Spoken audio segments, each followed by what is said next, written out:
Assalomu alaykum aziz obunachilar, mana 780 ming so'mga 2 ko'zli quyosh panelli kameramiz. Qaranglar, pastidagi 360 aynaladi, to'g'ridagi shu oldi tomonda olib turadi.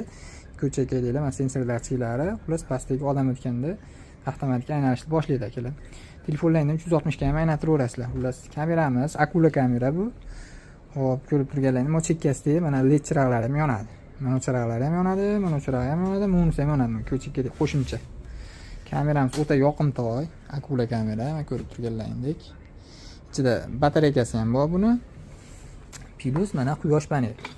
Endi kamiga nima chiqadi ichidan? Kamiga o'sha dokumenti, shuruplari, keyin mana quyosh panelining to'g'nog'ichlari, ular kranshlayni, keyin mana kabel chiqadi.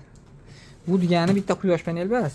Quyosh panelni ishlatmayman, vaqtincha misol qishda yoki to'k bor menda, uzilmaydi desalar, mana olib qo'yamizda buni. To'kka suqib qo'ysalar ham bo'laveradi. Type-C izolyatsiya tushadi akalar. Kameramiz o'ta quloqlari ham akula xullas. Bosaverasizlar.